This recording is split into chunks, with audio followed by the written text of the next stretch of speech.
bem-vindos para mais um vídeo. E hoje eu vou falar sobre a última batalha do C.S. Lewis, que é o 7º livro e último das Crônicas de Nárnia. A história vai começar com o macaco manhoso e o jumento confuso.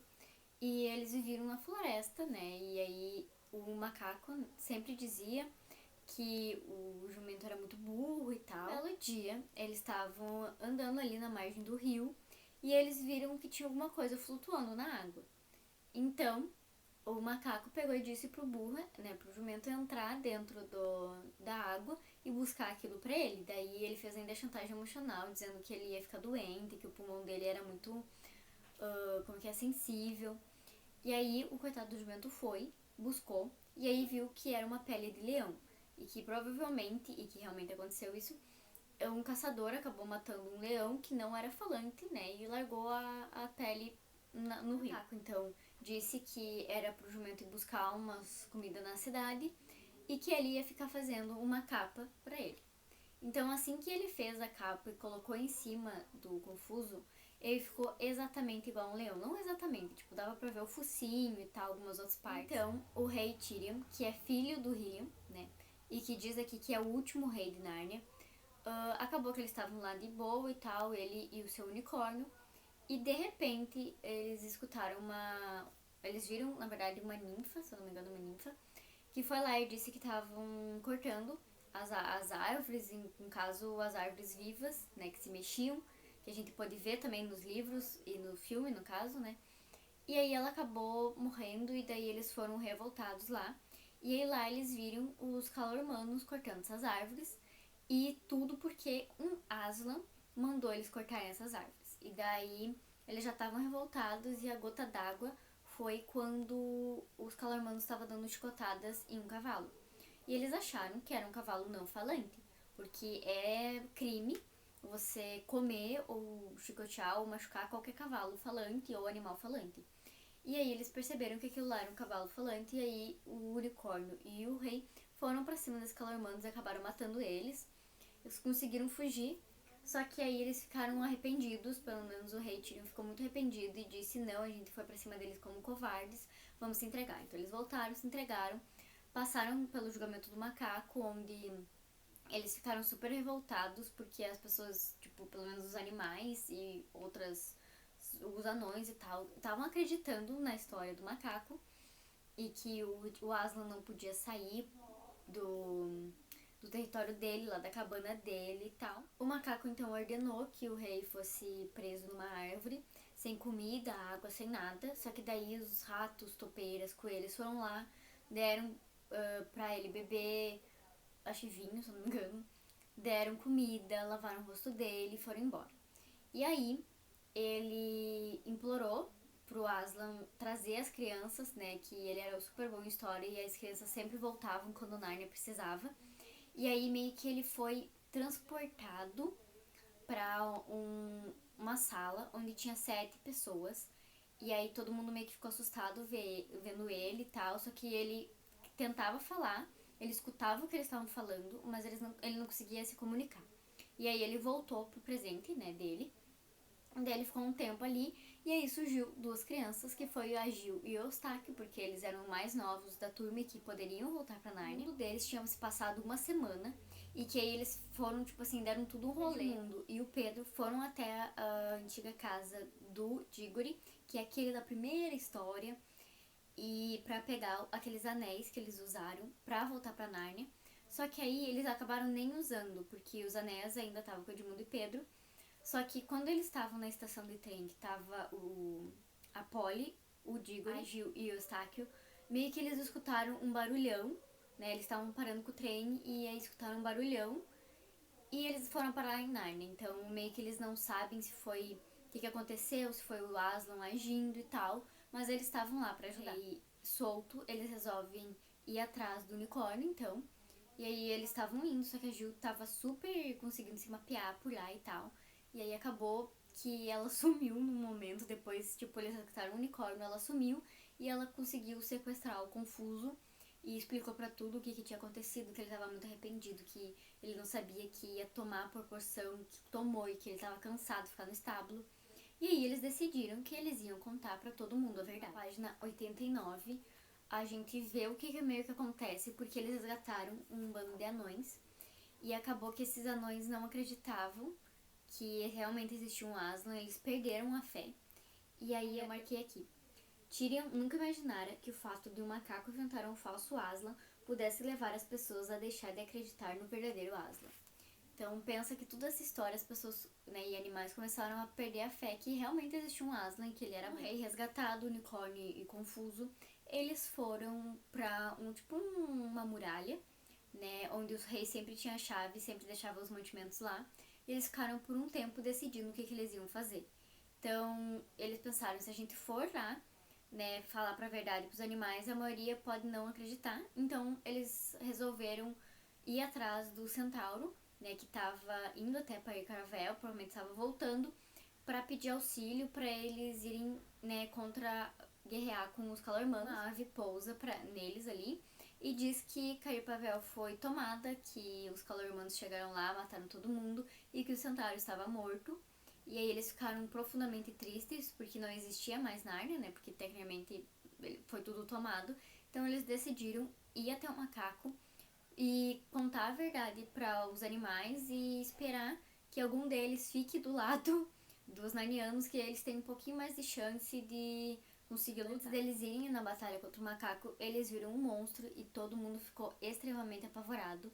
E eles perceberam que era Tash, que era o deus que os Calormanos diziam, que imploravam por ele vir e tal. E de tanto o Calormano Makeshift que tava lá com o macaco falar o nome dele, ele acabou invocando esse ser e que ele não tinha nada de bom, na verdade ele era um monstro e todo mundo tava muito apavorado por ele estar lá. E quando eles chegaram lá, eles tiveram um outro baque, porque acabou que o macaco e o Calormano, eles começaram a inventar mentiras e verdades, eles conseguiram, eles entrelaçaram as duas e aí piorou a situação ainda pros narnianos, porque eles não sabiam como é que ele ia falar tudo aquilo. Então ele decidiu que ele pulou lá em cima e falou, fiquem do nosso lado que a gente vai lutar, né? E aí os cachorros foram pro lado deles, alguns outros animais, só que a maioria não ficou em lado nenhum, eles ficaram com medo. E aí também a gente tem que eles começaram a atirar as pessoas pra dentro daquele galpão. E realmente tinha alguma coisa lá, porque eles tinham uma pessoa esperando no lado de dentro, esperando pra se alguém entrar assim, eles matavam.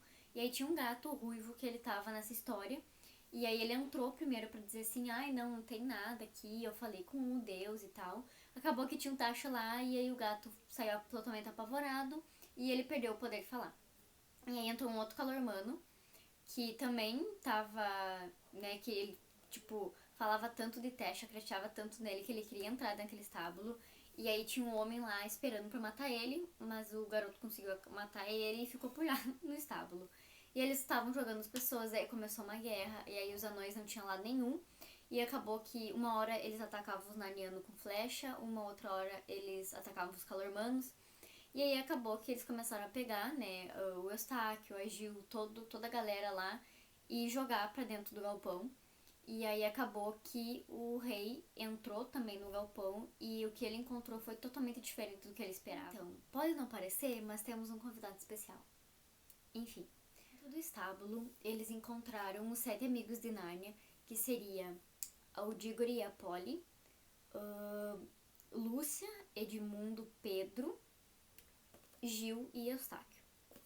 E aí a Susana não estava lá porque ela perdeu a fé, digamos assim. Ela nunca acreditava em Nárnia depois que ela voltou. E aí eles disseram que ela só pensava em roupa, em homens, em sociedade. E ela sempre quis ser mais velha do que parecia. Então, quando eles tentavam se reunir para falar de Nárnia, ela falava que isso era brincadeira de criança, né? Então perdeu totalmente a fé. Aslan começou a acabar com Nárnia, né? Porque era o fim dos tempos. E porque as pessoas perderam a fé, porque estavam muito mal. E aí ele acordou o Deus Terra, que é da penúltima história da Cadeira de Prata, né? Que tava dormindo e que tanto eles falaram que ele só acordaria quando começasse o fim do mundo. Então foi realmente isso que aconteceu.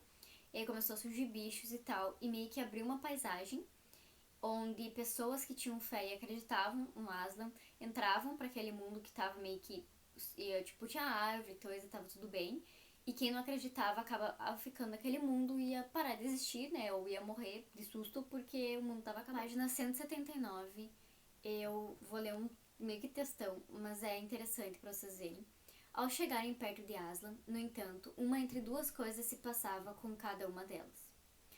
Todas olhavam direto para a face do leão. Aliás, acho que nem havia alternativa. Algumas, quando olhavam, a expressão de seus rostos mudava terrivelmente, com uma mistura de temor e ódio, exceto na cara dos animais falantes. Nestes, tanto o temor quanto o ódio duravam apenas uma fração de segundos, pois na mesma hora deixavam de ser animais falantes, tornando-se simplesmente animais comuns.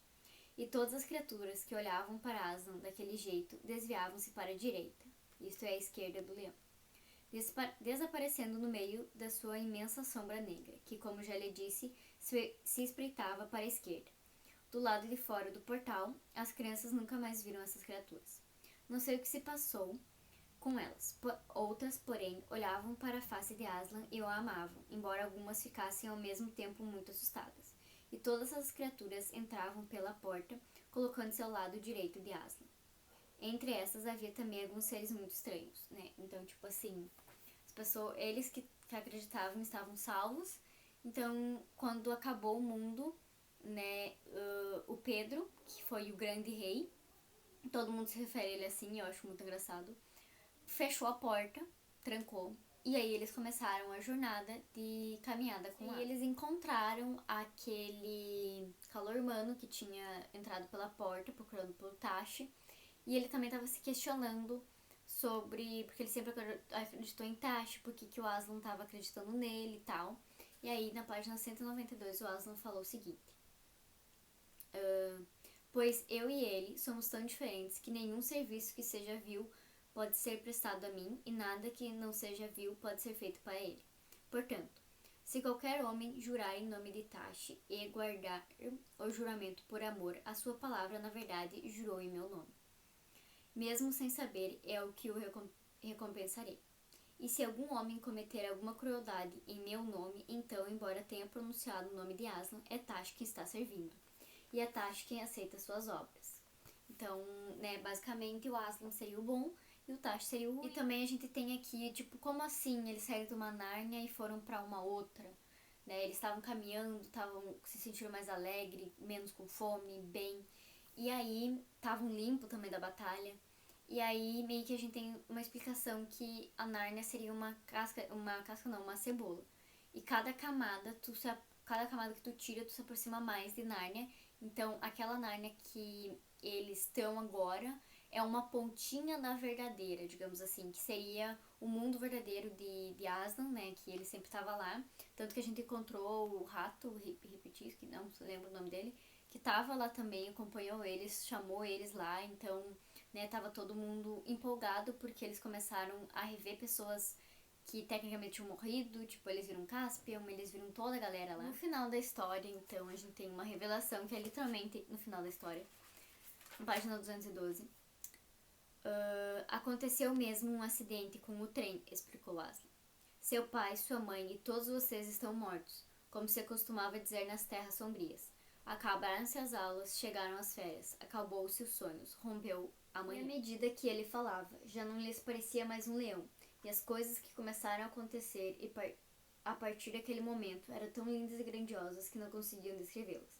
Para nós, este é o fim de todas as histórias, e podemos dizer com absoluta certeza que todos viveram felizes para sempre.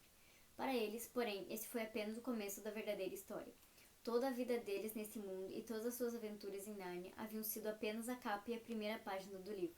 Agora, finalmente, estavam começando o capítulo 1 da grande história, que ninguém na Terra jamais leu, as histórias que continuam eternamente e na qual cada capítulo é muito melhor do que o anterior.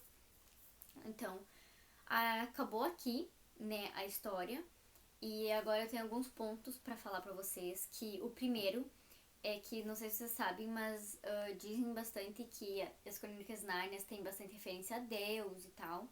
Então, vendo por esse ponto, todos os livros eu não achei que tinha tanto como esse. Esse aqui foi pra mim o tipo ápice, que dá pra ver algumas coisas com Deus. Tipo assim, alguns eles só citavam, de tipo assim, o Aslan falando que ele tinha vários nomes na Terra, esse tipo de coisa. Mas aqui eu vi bastante da fé das pessoas sendo provadas, das pessoas que acreditavam nele seriam salvas e quem não acreditava acabariam morrendo, né, indo pra perdição. E que esse mundo aí que seria então pós-mortem, né, onde a gente poderia ir. Então eu vi bastante referência nesse livro aqui. E uma outra coisa também que da Susana, né, por ela não ter ido pra Nárnia, porque ela queria ser adulta, porque ela não acreditava mais nas coisas de criança, que ela perdeu a imaginação, perdeu a fé. Mas também tem o ponto que ela ficou sozinha. Porque, tipo assim, como no livro disse, tava todo mundo no trem, até o pai e a mãe dos meninos. Então, a Susana perdeu todo mundo que ela conhecia. Tipo, ela ficou sozinha. Então, perdeu os 3 irmãos, perdeu os 2 pais, perdeu os conhecidos, perdeu o primo, que é o Eustáquio, perdeu a Gil. Então, né, pensa, foi muita gente, ela perdeu 7 pessoas. Então, também a gente tem que considerar isso, né, que pensando, ela deve ter sofrido e tal. E era isso, na verdade, que eu queria falar, porque tem gente que diz que não viu referência nenhuma, tem outros que disseram que sim. Eu achei que tinha bastante referência e que ele quis mostrar algumas coisas com essa história. Mas pra quem não acredita também, tu consegue ler de boa, sem ou tu não tipo, tu não vai ver as referências ou tu vai poder ver, então quem leu me diz aí se viu. Mas então era isso, eu espero que vocês tenham gostado, curta, compartilhe e se inscreva nesse canal que é muito importante pra mim. Eu tenho links aqui na descrição, que eu tenho canal não, eu tenho um grupo no Telegram onde eu fico mandando cada vídeo que sai, eu mando lá o link. Eu tenho o Instagram também. Então era isso, e eu vou tentar falar mais no meu Instagram sobre livros. Eu tenho um pouco de vergonha, mas estou perdendo. E diga tchau, Simba. Então era isso e até a próxima.